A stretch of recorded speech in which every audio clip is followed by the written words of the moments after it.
I always think of resilience. I like the water cooler metaphor. So, imagine one of those water machines where you have the upside down bottle on it. The bottle is the amount of resilience you've got. And there's really two factors in play here.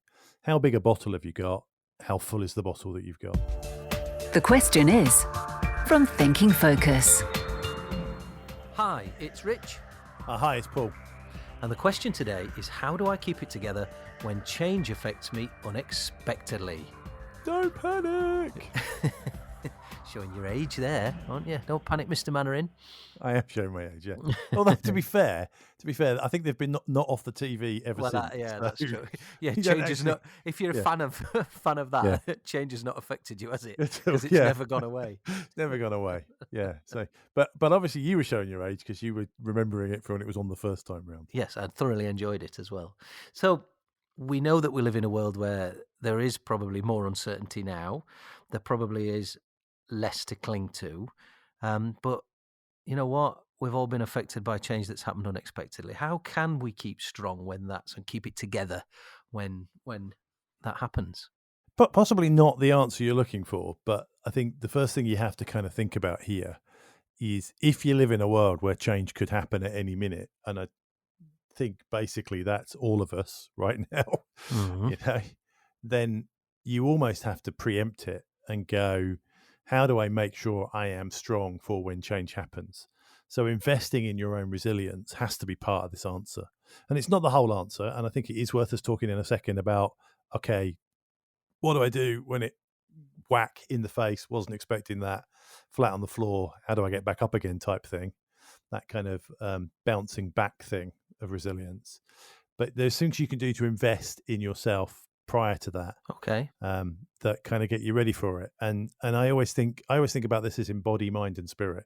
Mm. You know, the time to exercise, the time to look after yourself, the time to kind of create those healthy eating habits. If particularly if you're in a complex world that is putting high demands on you, build those habits before because they're going to make you stronger.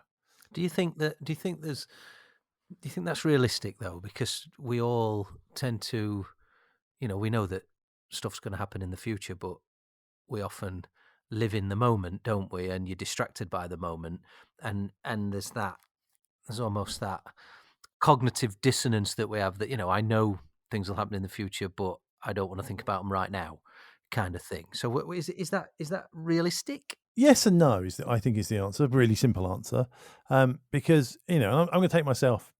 You know, I'm really bad at this. I'm really bad at doing the investment in my own personal resilience when I'm busy.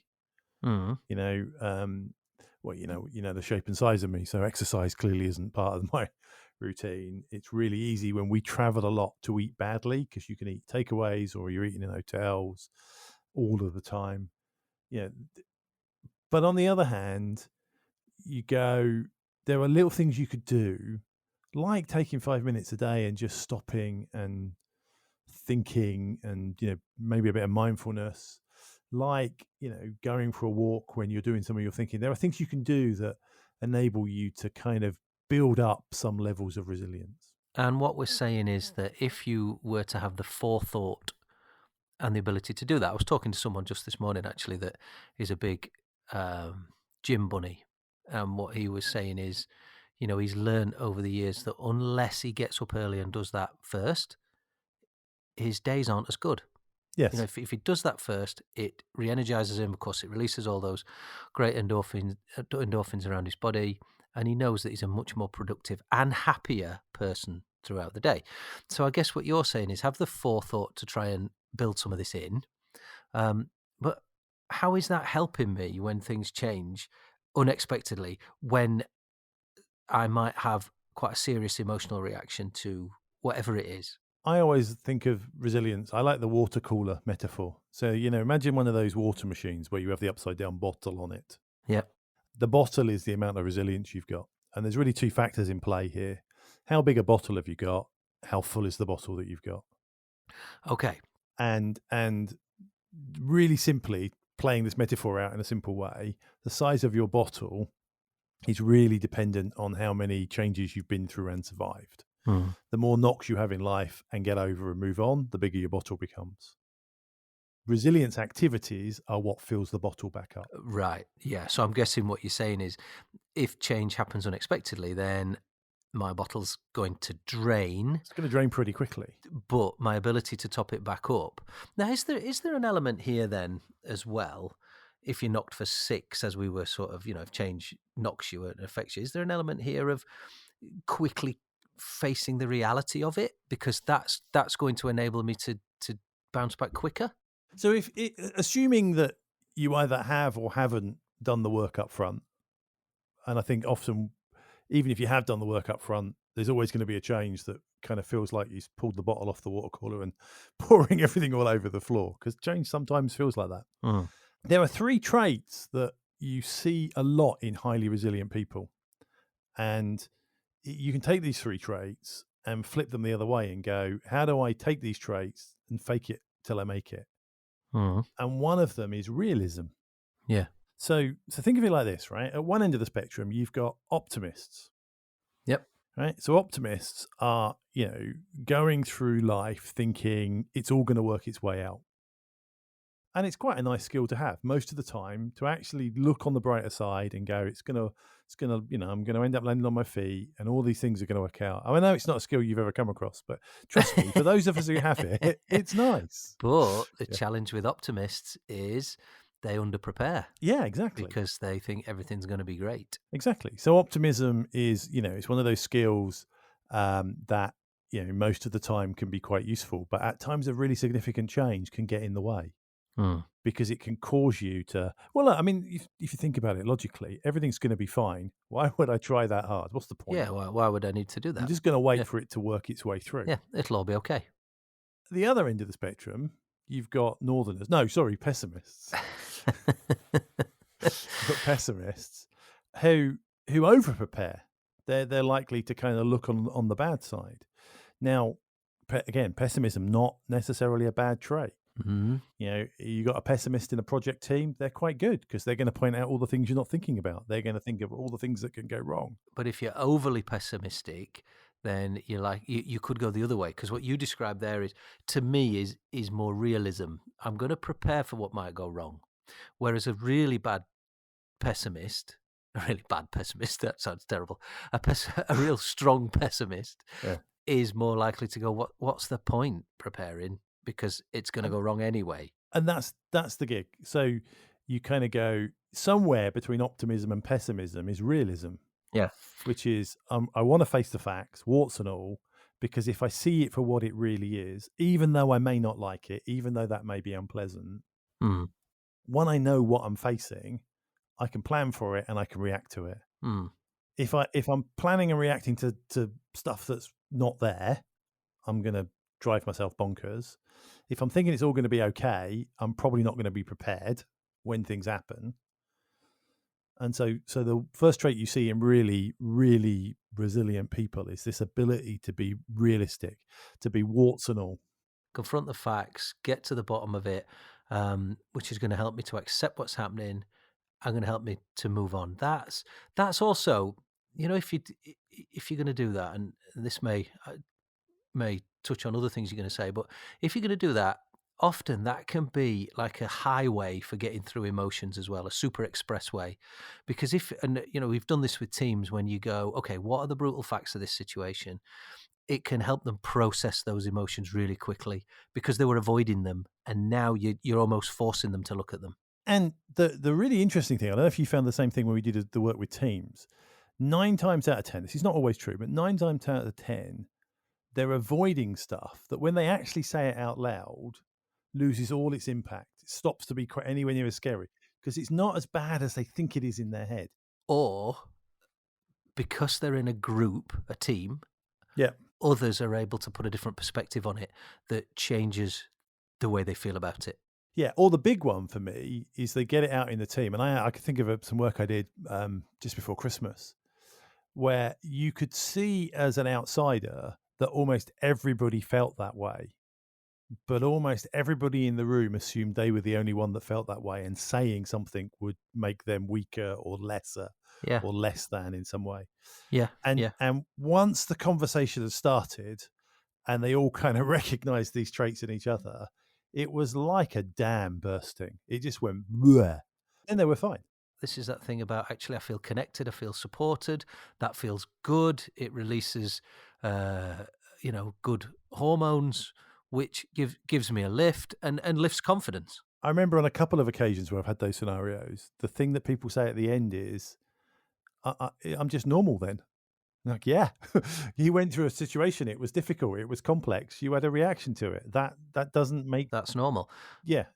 So tell us more. So we talked about realism as a trait. What else? The other thing that you see in highly resilient people is a sense of purpose or meaning from what's happened. They're very good at creating a narrative about the change. So I know you've talked about this in previous podcasts, Richard, but one of the things we do is we create a narrative about the world. We kind of create a story that explains the world. And often in change, that story literally gets trampled on. Hmm. Right? What really resilient people are very good at doing is stopping and going, all right, so what does this mean? How does this work for me? The biggest example of that is people who go through awful things, Uh-huh. really terrible things that affect their life greatly. And if you've ever met anybody who's been through that, very often they end up in a place which we call post-traumatic growth. So not post-traumatic stress, not that they're sitting with the stress and they can't deal with it. Post-traumatic growth. They've created uber meaning for themselves around Yeah. this. So Yeah. you see these people who something terrible happens and you go, I don't know if I would survive if that happened to me. And they're off running a charity or doing marathons or Yeah. trying to change the law or just doing something really incredible. Yeah. But it doesn't have to be big. It can be tiny. If your job suddenly gets restructured, if you sit down and go, well, what does that mean for me? And what story can I tell myself that's a good, positive story? Yeah. So purpose and meaning Yeah. in the struggle, whatever it is. So we're more resilient if we can fit it into a bigger picture, and that might not be easy to do straight away. One of the tricks there is to start writing. You Mm. find people who are writing, who are journalists, are really good at this. Write out the story and then write it out again and then write it out again. And by the time you've done it 2 or 3 times, the act of writing and going through all the facts, and particularly if you can add the realism to it, if you're really honest about what you're talking about, you'll start to find meaning. You'll start to create a story and sort your thoughts out and go, well, okay, I thought I was going that way, but that way's now no longer available to me. But look at this opportunity over here and this opportunity over here and the things I can do around this. So a couple of tips so far that you've shared there is: one, realism, confront the brutal facts. Second, you talked about looking to retell the story and find purpose and meaning. Yeah. And if you were a manager managing someone struggling, you could help them with both of those two things. Yes. But you said there's a third. There's a third. Now this one's a little bit more complex. So this is something we call bricolage.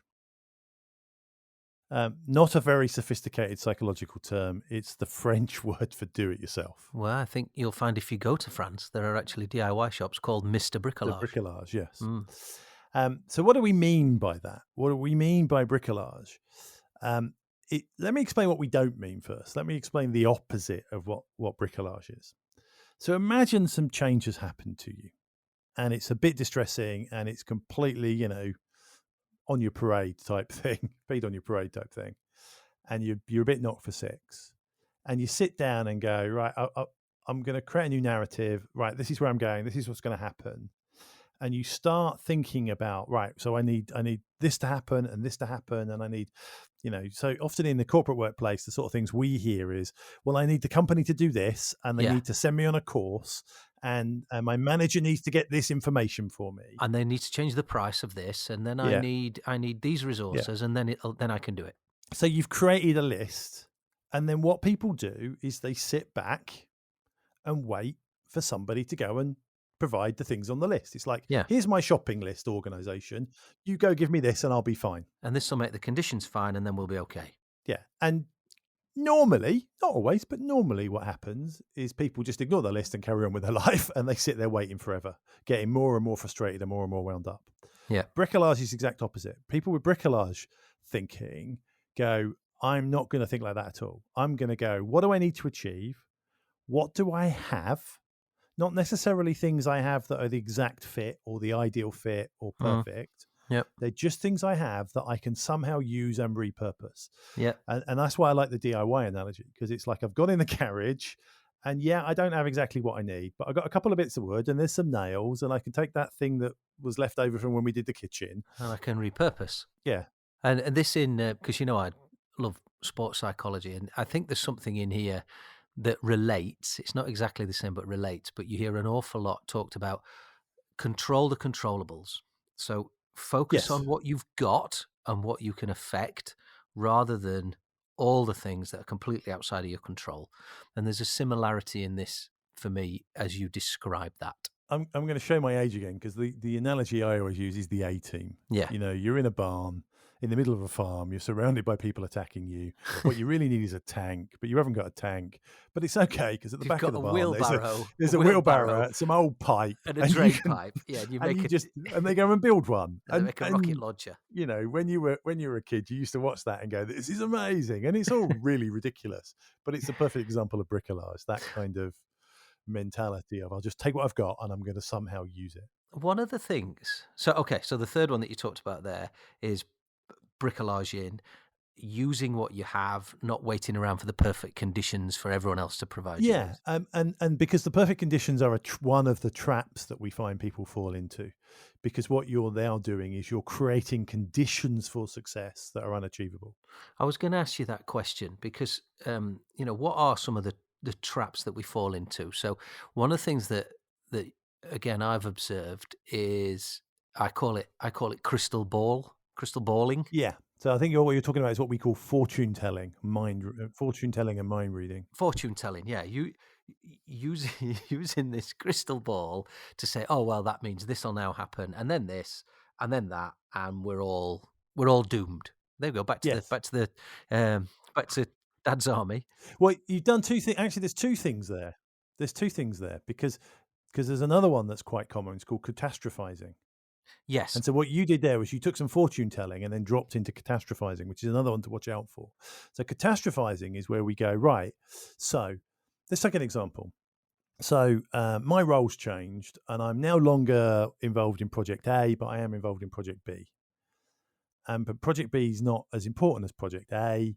Therefore, I'm not as important a person in the company anymore. Therefore, I'm not going to get promoted. Therefore, my career's over.